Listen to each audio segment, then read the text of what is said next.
Hey, what's up everybody, this is Wyatt, aka Inconvader here, bringing you yet another toy review, and today we're taking a look at the Transformers 3 Dark of the Moon Voyager class Optimus Prime. Now, this toy is pretty much debated among critics and collectors and just pretty much everybody. Honestly, when I first saw it, or the first preview images, I didn't like it that much. I gotta be honest, I don't think anyone did. But as it got moved on and we saw more pictures of people who actually knew how to transform it, proper legs and just everything else, it really grew on me. And when I got it, it really hit home because it is not the most accurate Optimus Prime. We all can agree, probably one of the most accurate, best Optimus Primes next to Masterpiece to the model is Revenge of the Fallen Leader Class Optimus Prime. This is definitely no Leader Class Prime. Compared to that, there's no competition. Yeah, that one is the better Prime, but this one, in my opinion, is the better toy because he has a lot of playability. Transformation's kind of simple, and he just, like, if I was a kid, I would die for this toy because it's awesome. My main thing with the new movie line, why I like it so much, is because these actually feel like toys again. With the first two movies, yeah, they were fun, but they were so complicated and complex, and they were puzzles with Automorph and just the complexity of Revenge of the Fallen. We know we all hate Deluxe Skids transformation. Honestly, I just hate Deluxe Skids, period. Random, but yeah, figure sucks. But yeah, I like this toy a lot. I see why people don't like it. I wish I heard some other arguments, so if you guys don't like this toy, if you have it in hand and you don't like it, from what you've seen in my review, please let me know. Yeah, but in my opinion, I do like it. We'll look at the figure itself. He does have some pretty nice detail on him. His head sculpt, his head is kind of big, but definitely I can get past that. Sorry, my camera's out of focus. He has his ab detail in there, and his windows, a fake chest. He gets silver paint up here. The arms are kind of beefy, but I don't mind. They have correct wrist articulation and everything like that. This guy kind of just does what other Primes didn't do. He has a waist swivel I'll go into later, and just his legs are gigantic. And I kind of like that because in the CGI model, Optimus is pretty, not really disproportioned, but he does have a slimmer upper body than a lower body. His legs are pretty long, and I like that. It's a good touch. These up here are supposed to be like this, but I think like this looks more accurate, and it makes him look a little bit more wide.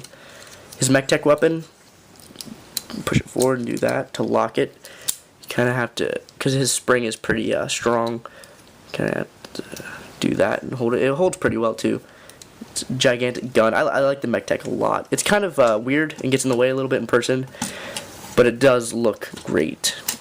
You can actually get some pretty cool poses out of this guy. Nothing like other Primes, but good nonetheless. He's definitely not the worst Prime toy we've ever had. That's a pretty basic pose.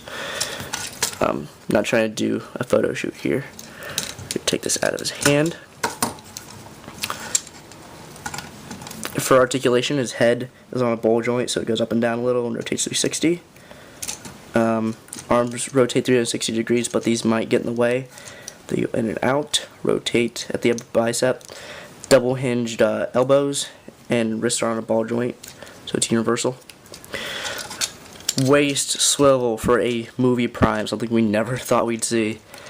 Legs go forward and back, in and out. Rotate at the upper leg a bit, and bend at the knee.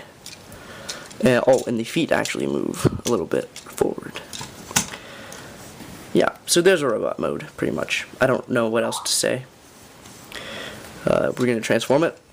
What we're going to do is take his hands and kind of fold them up a little bit. Untab the shoulders from up here. Take it down here. Fold them in. To where this peg is facing in, you want to fold them down like that and pretty much peg it in. Same thing over here. Find that peg.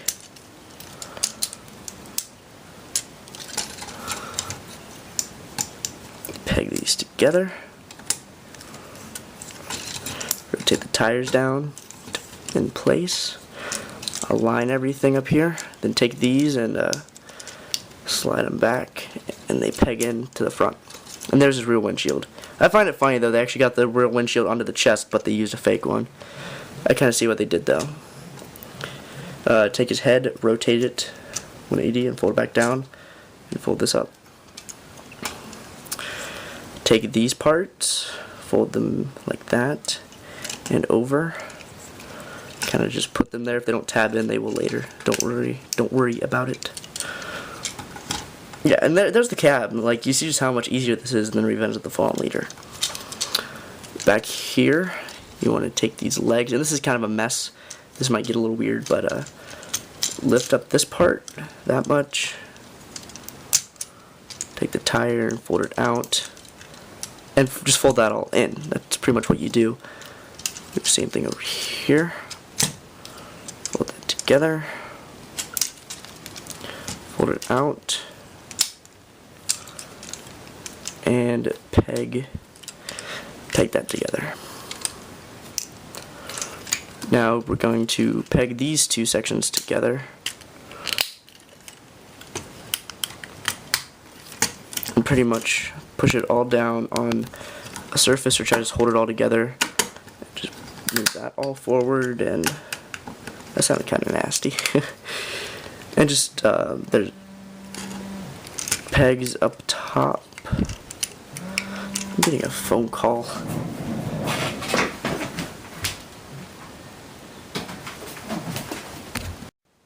So sorry about that. I should probably edit that out, but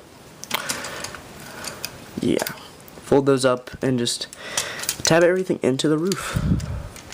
To the roof. Nah, just kidding, roof. I don't know why it's not all coming together. I've always had problems with this side. I don't know if it's because of the way it's hinged or I'm doing something wrong, but that never comes along 100%. The other side seems to do it, yeah. It always does it pretty well. Take these gas cans, tanks, fold them out a little bit, and peg them in. And that'll hold those in place. These pipes get in the way a lot. Not the most photogenic version of them, but here is Dark of the Moon Prime in his vehicle mode. This looks worse in pictures and in the video. It's actually not that see-through or that cheap. It's kind of unaligned right now. You kind of have to mess with them, but I don't want to have a 40-minute review of a Voyager figure. He rolls pretty well, actually. He probably should have had some flames right here or right here. Maybe even up here. I wouldn't. But I kind of think, you know, with re-entering, maybe most of his paint would have come off. That's pretty much just, I don't know. It gives me to sleep at night. His tanks right here, they're much bigger. His solar panels. And pretty much his rocket boosters right here. He does lack on paint, but he does make up for it. I don't know how, but he does, just in my opinion. His Mechtech goes right in the back here. From some sort of exhaust, I'm guessing. And he's kind of like about to shoot himself in the back. He has two more Mechtech ports on here and right here. And he has Mechtech ports on his gun. And for size class, we're going to match him with a pretty much average deluxe size Roadbuster. So yeah, he's kind of small. But I don't know. I don't mind it. I didn't really buy it for vehicle mode. I bought it more for playability and robot mode, but I don't mind it. It still looks nice. In my opinion, it's still fun too. You know, they added some things they didn't have to, but there's some things they should have added, but they didn't. So it's kind of a hit and miss for some people. Some people it's just a complete miss. For me, it's okay. Here's with Sentinel Prime. So he uses the Scale Sentinel pretty nicely in vehicle mode. So yeah, that's pretty much all I have to say about him. Rate the video, say whatever you want in the comments pretty much, just don't troll me. Critique the video actually, let me know what I should do better on, what you liked, and any questions you have about the figure itself. Like or dislike, subscribe if you like this, I'd really appreciate it, and I will catch you guys next time. See you later.